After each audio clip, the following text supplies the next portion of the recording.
కోర్టులో ఉంది. ఆ కోర్టులోది రేపు ఎల్లుండ తెలుస్తుంది. దాన్ని బట్టి ఉంటుంది. సబ్జుడీస్ కాబట్టి అది నేను చెప్పలేను. అంటే చంద్రబాబుగా లేకపోతే ఆ పార్టీకి వ్యతిరేకంగా వ్యూహం అనే సినిమాని జగన్ అనుకుని తీస్తున్నారు కాబట్టి మీ మీద ఇలాంటి వ్యాఖ్యలు కానీ ఎలాంటి డిబేట్ జరుగుతుంది అనుకుంటున్నారు మీరు? ఇప్పుడు పాయింట్ ఏంటంటే పొద్దున్న లెగిస్తే లోకేష్ జగన్ సైకో, జగన్ బాబాయిని చంపేశాడు, జగన్ అది చేశాడు, అతను ఎవడో మర్డరు, ఇతను ఎవడో దొంగ, అతను ఎవడో స్మగ్లరు అని పొద్దున్న లెగిస్తే ఆయన మాట్లాడేదే వేరే వాళ్ళని విమర్శించడం లేకపోతే ఎలిగేషన్స్ చేయడం. అలాంటిది వ్యూహం సినిమాలో ఏదో చూపించేస్తున్నానని వాళ్ళు ఊహించుకుని వాళ్ళు చేసేదే నేను చేస్తున్నానని చెప్పడానికి వాళ్ళకి అసలు ఏ విధంగా రైట్ ఉంది అనేది బిగ్గర్ క్వశ్చన్. అది వ్యూహం అనే సినిమా ఒక పొలిటికల్ కామెంట్, అది పొలిటికల్ ఒపీనియన్ నాది. దేశంలో ప్రతి ఒక్కరికి ఉన్నట్టే మీరు తెల్లారు లెగిస్తే మీరు డిబేట్లో మాట్లాడచ్చు, న్యూస్ పేపర్లో రాయొచ్చు, లేకపోతే బుక్ రాయొచ్చు, న్యూస్ పేపర్లో కాలం చేయొచ్చు, ఒకళ్ళిద్దరితో మాట్లాడుకోవచ్చు, ట్వీట్ పెట్టచ్చు, అలాగే సినిమా తీయచ్చు. అన్నీ కూడా మాధ్యమాలు. కంటెంట్ అనేది ఎక్స్ప్రెస్ చేయడానికి నాకే కాదు ఎవరికైనా రైట్ ఉంటుంది. అదే నేను చేస్తున్నాను.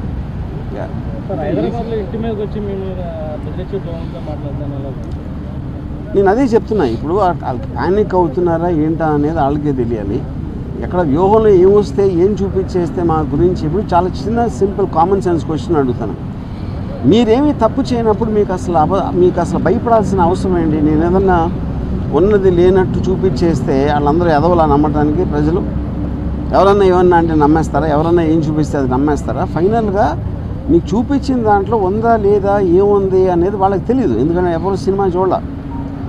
కానీ గుమ్మడికాయ దొంగ అంటే భుజాలు తడుముకున్నట్టు వాళ్ళే ఊహించుకొని భయపడిపోయి ఏం చేయాలో తెలియక ఇలాంటి వాటన్నిటికీ రిసార్ట్ చేస్తారు.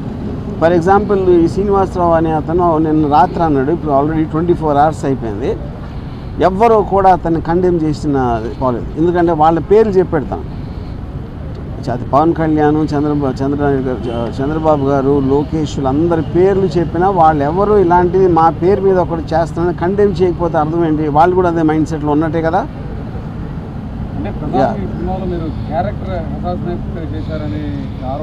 నేను అదే కాదండి, నేను అదే అంటున్నా. ఈ సినిమాలో క్యారెక్టర్ అసాసినేట్ చేస్తాను అభియోగం మీరు చేస్తే, వాళ్ళు చేస్తే పొద్దున్న లెగిస్తే చేసేది ఏంటి? ఎవరైనా కాదు, నేను చెప్పేది ఉట్టి జగన్ కాదు, పాలిటీషియన్ అనే ప్రతి మనిషి కూడా పొద్దున్న లెగిస్తే ఎవరో ఒక క్యారెక్టర్ అసాసినేట్ చేయడమే పనిగా పెట్టుకుంటారు. That is a part of life. మీడియాలో ఎవరు మాట్లాడినా ఎవరో ఒకరిని క్యారెక్టర్ అసాసినేట్ చేస్తారు. ఓకే, క్యారెక్టర్ అసాసినేషన్ కేవలం ఒక పేరు, అది లేబుల్.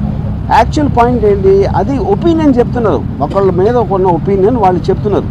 అది ప్రజాస్వామ్యంలో that is a fundamental right granted under article 19 to tell an opinion. సినిమాలో నేను చేసింది అదే. ఆబ్వియస్లీ వాళ్ళ ప్రాసెస్, వాళ్ళ ప్రొసీజర్ ఉంటుంది, దాన్ని బట్టి వాళ్ళు దే విల్ టేక్ యాక్షన్. నేను ఇచ్చింది మన Srinivasa Rao, Sambasiva Rao anchor, TV5 channel owner BR Naidu, ముగ్గురు మీద ఇచ్చింది.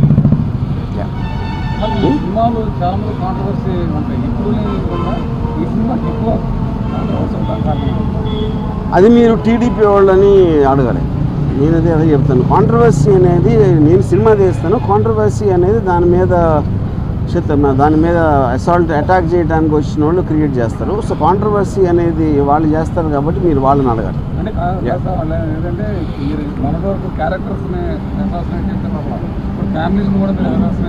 ఏ ఫ్యామిలీస్ ఎలా తెలుసు మీకు? అది మీరు కలగన్నారా? లేకపోతే నా ఎడిటింగ్లోకి వచ్చి చూస్తారు అలాంటి సీన్లు ఉన్నాయని? నేను అదే చెప్తున్నా. మీరు చెప్పండి, ఫ్యామిలీలో ఎవరిని అసాసినేట్ చేస్తే చెప్పండి, ఒక ఎగ్జాంపుల్ చెప్పండి. నేను అదే అంటున్నాను. వాళ్ళు చూసింది మీరు చూసింది ఒకటే కదా ట్రైలర్లో. నేను కొన్ని సపరేట్గా వాళ్ళకి పంపించలేదు కదా సినిమాని చూడటానికి. ఓకే,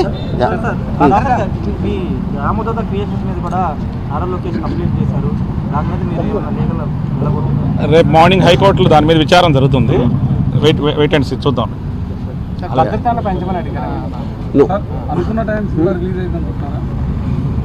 ఇప్పుడు అది నేను కోర్టు గురించి కామెంట్ చేసినట్టు ఉంటుంది.